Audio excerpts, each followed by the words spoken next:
लग रहा है, आप कह रहे हैं करो या मरो की बारी है, भारत पर संकट भारी है। क्या संकट दिखाई दे रहा है? इससे बड़ा क्या संकट हो सकता है कि हमारे ही देश में रहकर हमारे ही मंदिरों पर कब्जे हुए, राम के राज्य में राम का खाते हैं, फिर भी राम के होने का सबूत मांगा।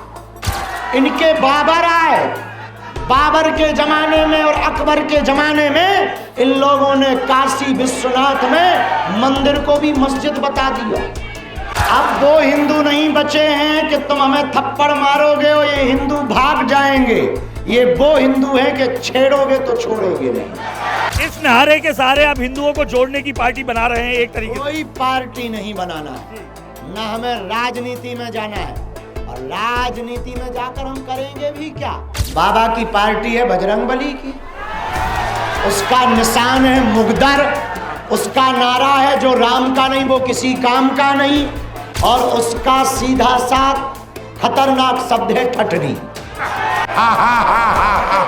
रात का समय, हजारों लोगों की भीड़ और उनके हाथ में जलता हुआ लाइट। ये दृश्य अमूमन आपने राजनेताओं की रैली में देखा होगा, लेकिन ये दृश्य उस संत के लिए इकट्ठा हुआ है देर रात को, जो संत हिंदुओं को एक करने की रैली निकाल रहा है, एक ऐसी यात्रा निकाल रहा है जिसके जरिए मकसद साफ है। और ये भीड़ की आवाज, ये जोश, ये जुनून, ये जज्बा उस संत के लिए है जिसने अपनी बातों से हजारों को एक किया, और मकसद इस बार भी साफ है, एक करना है हिंदुओं को। और हमारे साथ है बागेश्वर धाम के पीठाधीश्वर पंडित धीरेन्द्र कृष्ण शास्त्री मुस्कान।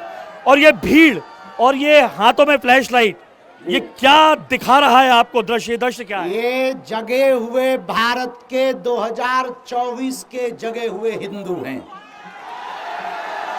अब वो हिंदू नहीं बचे हैं कि तुम हमें थप्पड़ मारोगे और ये हिंदू भाग जाएंगे। ये वो हिंदू हैं कि छेड़ोगे तो छोड़ेंगे नहीं। और ये हिंदू हिंसावादी नहीं, अहिंसावादी हैं, क्योंकि इनके हाथों में तलवारें नहीं हैं, विचार की तलवारें हैं।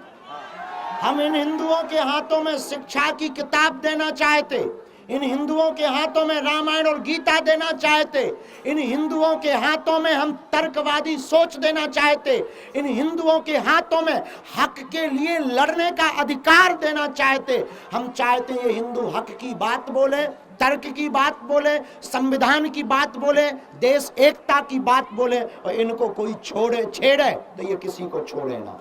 आपको लग रहा है, आप कह रहे हैं करो या मरो की बारी है, भारत पर संकट भारी है। क्या संकट दिखाई दे रहा है? इससे बड़ा क्या संकट हो सकता है कि हमारे ही देश में रहकर हमारे ही मंदिरों पर कब्जे हुए, राम के राज्य में राम का खाते हैं, फिर भी राम के होने का सबूत मांगा।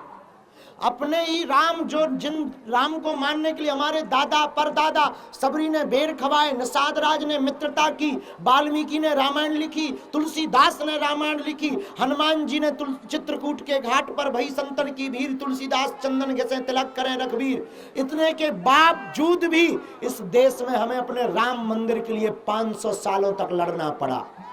जहां शंकर जी बैठे हैं, इनके बाबर आए, बाबर के जमाने में और अकबर के जमाने में इन लोगों ने काशी विश्वनाथ में मंदिर को भी मस्जिद बता दिया। भगवान कृष्ण जहां प्रकट हुए वहां मस्जिदें बना दी। इन्होंने जगह जगह पर देश पर हक जताया, इसलिए हमें लगा इससे ज्यादा कोई नहीं सोया हिंदू समाज से। ये करो या मरो की बारी है, भारत पर संकट भारी है। कल के दिन ये बागेश्वर धाम में बना देंगे मजार, हम तो मर ही जाएंगे। इसलिए हमने हिंदुओं को एक होने के लिए, जात पात को मिटाने के लिए प्रण ठाना है। अब किसी का पेट खराब है तो गोली खा ले। बाबा आचार्य धीरेन्द्र कृष्ण शास्त्री हिंदुओं को जगा रहे हैं, लेकिन जो विरोधी है वो ये कह रहे हैं बाबा की दरअसल पार्टी कौन सी है?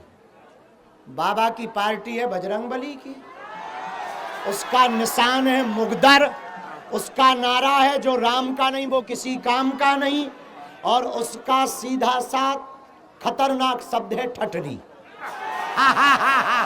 इस नारे के सहारे आप हिंदुओं को जोड़ने की पार्टी बना रहे हैं एक तरीके से। कोई पार्टी नहीं बनाना है, ना हमें राजनीति में जाना है, और राजनीति में जाकर हम करेंगे भी क्या। हनुमान जी के चरणों में ही प्रण लिया, यही जीवन बताना, हिंदुओं के लिए जी रहे, इनके लिए ही मर जाएंगे। एक सवाल और आता है। एक सवाल ये आता है कि बात चल रही है मंदिरों में जो अभी पुजारी, क्योंकि आपने कहा है जात पात कोई नहीं। कल इस यात्रा को सफल कराओ। हर हाल में हमें जात पात को मिटाना है, हर हाल में हिंदुओं को जगाना है, हर हाल में सामाजिक समरसता लाना है। दलित पुजारी होना चाहिए, एक बड़ा विमर्श है। और आप मन से नहीं है। हम कौन होते हैं? हमारे शंकराचार्य, हम तो जात पात को एक करने निकल रहे। शंकराचार्य मंडलेश्वर इस देश के प्रबुद्ध लोग हैं, वो निर्णय लेंगे। भैया हमको तो जात पात और भेदभाव को दूर करना है। जैसे राम सबरी के घर बेर खाया है, भगवान कृष्ण ने विदुरानी के घर पर साग को खाई, हम भी सनातन हिंदुओं में आपस में प्रेम को बढ़ाना चाहते। तो ये तस्वीरों में हजारों सैकड़ों की भीड़, और साफ तौर पर यही वो भीड़ है जिसके सहारे बाबा बागेश्वर पूरे देश में एक हिंदू जोड़ो एकता यात्रा शुरू कर रहे हैं। कल से 9 दिन की ये यात्रा 160 किलोमीटर बाबा बागेश्वर अपने हजारों समर्थकों के साथ चलेंगे और हिंदुत्व की, हिंदू एकता की एक नई अलग जमाएंगे। कैमरा पर्सन प्रदीप त्रिवेदी के साथ अनुराग, अमिताभ, इंडिया टीवी, गांव गड़ा, जिला छतरपुर से।